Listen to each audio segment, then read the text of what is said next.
afternoon, friends. Welcome to Fest of India YouTube channel.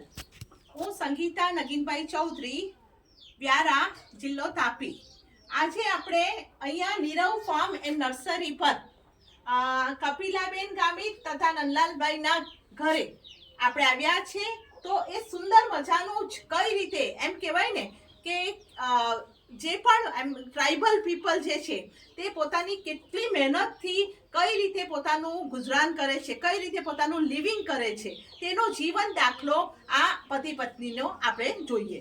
તો આજે એમના ઘરે જ્યારે આવ્યા છે તો એમના જ શબ્દોમાં આપણે એમની જે પ્રગતિની જે ગાથા છે તે સાંભળીશું.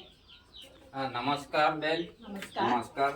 આપણે અહીંયા 30 વર્ષથી નર્સરી કરીએ છીએ, નીરવ ફાર્મ એન્ડ નર્સરી કપણવણ, તાલુકા વ્યારા, જિલ્લા તાપી. અને અમે જો આ પ્રથમ જે છે અમારી આ સીડ બેંક છે. આ સીડ બેંકમાં એવું છે કે ગુજરાતમાં જે લુપ્ત થતી વનસ્પતિ છે, જે ઔષધિ છે, પ્લાન્ટ છે, વેજીટેબલ, દાખલા તરીકે જુદા જુદા પ્રકારની ચોળી છે, પાપડી છે, પછી તુવેર છે, વટાણા છે, અલગ અલગ પ્રકારની જે દૂધી છે, એનું અમે જુદા જુદા સાઉથ ગુજરાતમાંથી એકત્રિત કરીને અહીંયા સ્ટોરેજ કરીએ છીએ. અને એનું કાયદેસર સીડ પ્રોડક્શન કહેવાય છે સાયન્ટિસ્ટ ભાષામાં, લેંગ્વેજમાં. એને શોર્ટ કરીને એનો જુદા જુદા ખેડૂતોને વિનામૂલ્યે આપીએ છીએ, બીજા ખેડૂતોને, જેથી એ પ્લાન્ટ જાળવાઈ રહે. આપણે જે લુપ્ત થતી જે પ્લાન્ટો છે એને ખરેખર આવી રીતે ખેડૂતો જાગૃત થાય, એમાં પોષક તત્વો વધારે છે. આજના ટેકનોલોજી યુગમાં હાઇબ્રિડ વેરાયટી આવી ગઈ, એને કારણે જે કુપોષણની પરિસ્થિતિ છે ગુજરાતમાં, એ હાઇબ્રિડ સીડ્સને લીધે છે. એનું પ્રોડક્શન વધારે છે, મતલબ કે ઉત્પાદન ઘણું છે, પણ એમાં પોષક તત્વો નહિવત છે.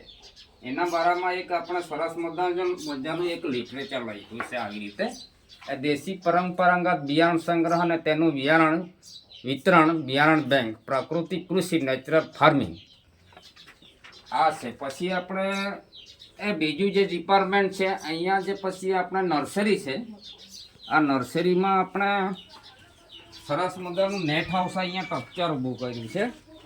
એ સ્ટ્રક્ચર બહુ જૂનું છે, 15 થી 20 વર્ષ થઈ ગયા. અને આ સ્ટ્રક્ચરમાં જુદી જુદી પ્રકારની વેરાયટીઓ છે. અહીંયા જુદા જુદા પ્રકારના રીંગણ છે, એ પછી ફુલેવર છે, બ્રોકલી છે, 2 જાતની કોબી છે, ટામેટા છે દેશી, પછી આમાં મરચી છે, ડુંગળીનું બિયારણ છે. આવું બધું ઉછેર કરીએ છીએ. ઉછેર કરીને પછી ડાંગ જિલ્લાના ખેડૂતો છે, તાપી જિલ્લાના ખેડૂતો છે, પછી સુરત જિલ્લાના પણ કેટલા તાલુકાના ખેડૂતો અહીંયા આવીને લઈ જાય છે. આનું કારણ શું છે કે આ ટોટલી નો ફર્ટિલાઇઝર, નો પેસ્ટિસાઇડ, એ નેચરલ ફાર્મિંગના જે નર્સરી છે એવી સાઉથ ગુજરાતમાં એકમાત્ર એવી આપણી પાસે નર્સરી છે, જેથી કરીને ખેડૂતો ઘણા બધા અહીંયા આવે છે. અને જિલ્લા કક્ષાના કલેક્ટર શ્રી છે, પછી આત્માના ડાયરેક્ટર શ્રી છે, ડેપ્યુટી ડાયરેક્ટર શ્રી છે, એગ્રીકલ્ચર ડાયરેક્ટર શ્રી છે.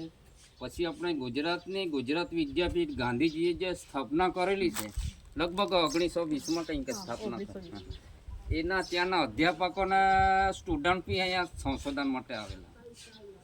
અને બીઆરએસ કોલેજ છે અહીંયા વેડસી, અહીંના સ્ટુડન્ટ બી આપણી પાસે અહીંયા શીખવા આવે છે.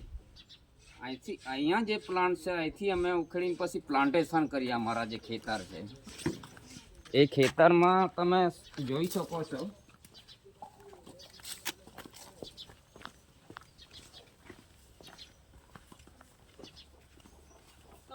આપ જોઈ શકો છો સરસ મજાની નેચરલ ફાર્મિંગ કપિલાબેન તથા એમના જે મિસ્ટર છે તે કેવી મહેનત કરી રહ્યા છે. આ બ્રોકલી છે.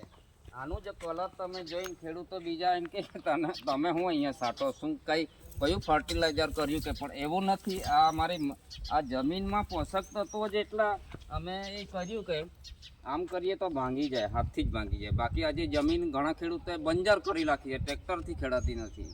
એટલે આ હવે અઠવાડિયાની અંદર એના ફૂલ આવી જશે આ બ્રોકલી પર. અને બ્રોકલી કહેવાય છે કે એમાં જે નાગલીમાં જેટલા પોષક તત્વો છે એમાં બ્રોકલીમાં બી છે. હા, બ્રોકલીમાં છે. બીજો પ્લાન અમારે અહીંયા ફુલેવરનું છે. આ ફુલેવર છે.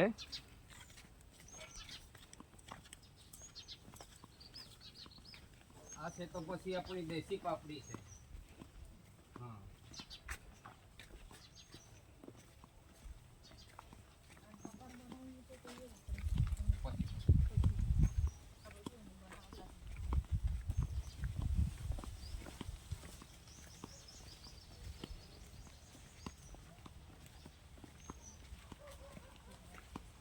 આપણો ફુલેવર છે. આ ફુલેવર છે. ફુલેવર તમે જોઈ શકો કે લગભગ 10 દિવસની અંદર એના ફૂલગોબી તૈયાર થવાની તૈયારી પર છે. અને એ ફુલેવર પતી જશે પછી આંતરપાકમાં ખડ પાપડી નાખેલી છે એ ચાલુ થઈ જશે. પછી આપણે અહીંયા છે તે દેશી ટામેટી છે.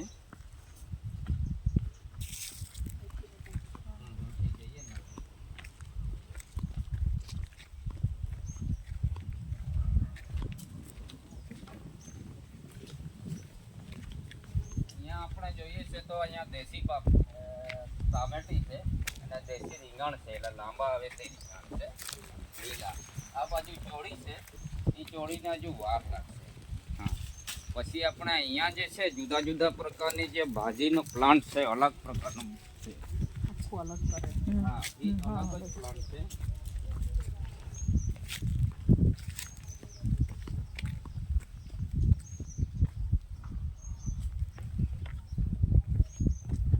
આ મેથીની ભાજી છે. આ મેથીની ભાજી છે. આ પછી દેશી ધાણું છે. આ રેડ ગોબી છે. આ લાલ ગોબી છે. હા, લાલ ગોબી છે. આ મેથીની ભાજી છે. પછી આ લાલ ભાજી છે. હા, લાલ માટલાની ભાજી, એમાં પોષક તત્વ વધારે છે. પછી આ છે તો પાલક. પેલા લીલા કરતા વધારે હોય છે. હા, લીલા કરતા વધારે. આ પાલક છે. આ ધાણું. આ પછી પાછું મેથી છે. આ પછી ઉપર જોઈએ તો અહીંયા ડુંગળીનું સીડ્સ નાખેલું છે ને વાર લાગશે. હા, ત્યાં હજુ વાર લાગશે. સાઈડ પર લીલી ગોબી રોપી છે. હા હા. તો આપ મિત્રો જોઈ રહ્યા છો સરસ મજાની કેટલી મહેનતની સાથે એકદમ નેચરલ ફાર્મિંગની જે ખેતી કરી રહ્યા છે. આ બતાવે છે કે tribal are not back, they are not backward, they are running fast in their process of success.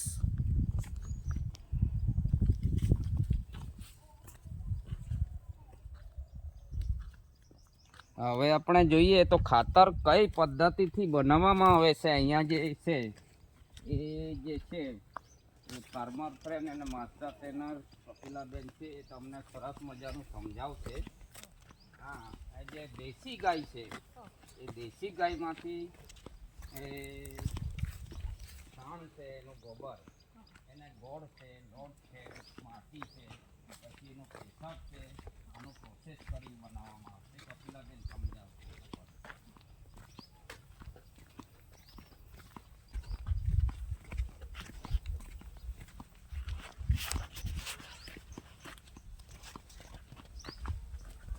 પહેલા કેવી રીતે બનાવવામાં આવે તે આ પ્રાકૃતિક ખેતીની અંદર આ જે છે તે જીવામૃત, ઘન જીવામૃત નો વિશેષ ઉપયોગ કરીને અમે આ પ્રાકૃતિક ખેતી બનાવીએ છીએ. આ જે ડ્રમમાં છે એ જીવામૃત અમે જાતે બનાવેલું છે. સાણ, પેશાબ, લોટ, ગોળ, પછી ઝાડ નીચેની માટી નાખીને અમે જીવામૃત બનાવીએ છીએ. 5-6 દિવસની અંદર આ ડ્રમ તૈયાર થઈ જાય છે. એટલે ત્યાર પછી આ જે અમે બ્રોકલી છે, આ ફ્લાવર છે, પછી ચોળી, રીંગણ છે, જે પ્લાન બનાવ્યો છે એમની અંદર અમે પાણી દ્વારા સિંચાઈ કરતા છે. એટલે 10-15 દિવસ દર 15 દિવસે આપવાનું, પણ અમે અઠવાડિયામાં જ આપતા છે. એટલે અમારે આ જે છોડ છે એને ડેવલપ વધુ, એને પોષક તત્વો વધુ મળે, એને ડેવલપ થાય એવી રીતના અમે અઠવાડિયે પાણી દ્વારા આપતા છે. એવી રીતના આ પ્રાકૃતિક ખેતીની અંદર અમે કરીએ છીએ. અને ત્યાર પછી અમે જે ઘન જીવામૃત છે એ ઉનાળાની અંદર બધું આખું પથારી કરીએ છીએ આખી જમીનની અંદર. એટલે આખી જમીનની અંદર આ જે કંઈ અળસિયાનું પ્રમાણ છે તે અમારે ઉનાળાની અંદર એક સુકાવા દઈએ છે જમીન. પાણીનું પ્રમાણ નથી એટલે જે અળસિયા તે નીચે જતા રહે છે. જ્યારે પાણી આવે ત્યારે અળસિયા ઉપર આવે છે. અને અત્યારે જે પિયાત આપીએ છીએ તેના દ્વારા એ ખોરાક તૈયાર કરીને છોડને આપે છે અળસિયા. એવી રીતના આ પ્રાકૃતિક ખેતીનો નિયમ છે. આવી રીતના કરીએ છીએ. સરસ સરસ, થેન્ક યુ તમારા બેઉ પતિ હા, પત્નીઓને. નમસ્કાર બેન, નમસ્કાર. તમે મિત્રો આપે જોયું તમે અમારા ખેતર કે, પર આવ્યા, ફાર્મ પર આવ્યા, અમને ખૂબ આનંદ જે થયો. રીતે ખૂબ આપણે આનંદ આ થયો. જગ્યાએ કપિલાબેન તથા એમના પતિ નંદલાલભાઈ કઈ રીતે મહેનત કરી રહ્યા છે અને કઈ રીતે નેચરલ ફાર્મિંગનું જે પ્રોસેસ છે એ બધું જ આપણને સમજાવ્યું. અને આશા છે કે આ બધું જ તમે પણ સેલ કરીને તમને પણ મજા આવી હશે. અને આશા છે કે આ વસ્તુ જે આપણા તાપી જિલ્લાના સરસ મજાના કડકવણ જગ્યા કપડવણ જગ્યા પર જે આ બધું જે નેચરલ ફાર્મિંગનું જે થાય છે તે બધી જ વસ્તુઓનું દરેક વ્યક્તિઓને સમજ પડશે. અને આ જેટલો પણ પ્રચાર પ્રસાર થાય એટલો આપણે પણ એમને સપોર્ટ કરીએ. પેલું દેખાયું લઈને પેલું દેખાયું. માર્કેટિંગ કેવી રીતે કરે, માર્કેટિંગ કેવી રીતે કરે છે શાકભાજીનું એ થોડુંક લઈ. અમે જે પ્રાકૃતિક ખેતીની જે પેદાશ ઉત્પાદન કરીએ છીએ તે અમને જિલ્લા સેવા સદનની ગેટ પાસે અમને એક જગ્યા આપી છે. ત્યાં અમે અઠવાડિયામાં 3 દિવસ લઈને જઈએ છીએ શાકભાજી સેલિંગ કરવા માટે. એટલે અમે અહીંથી અમે વધારે તો લોકલ બજારમાં બી વેચાણ કરીએ છીએ. અને ઘર બેઠા અમારા ઓર્ડર હોય તે પણ અમે સેલિંગ કરીએ છીએ, ઘરેથી બી આપતા છે. એવી રીતના અમે આ જે પ્રાકૃતિક ખેતીનું ઉત્પાદન છે તે એવી રીતના સેલિંગ કરીએ છીએ. તો મિત્રો આપને જો નેચરલ છે બધી વસ્તુઓ જો આપને જોઈતી હોય તો આ આપને જે રીતે તમને આ કપિલાબેનનો જે નંબર આપ્યો છે અને એનો સંપર્ક કરવા વિનંતી છે. અને જેમ બને તેમ નેચરલ ખાઈને હેલ્ધી રહીને હેલ્ધી લાઈફ જીવો. Thank you. એ આ કાચડી વાળો કાકો પેલું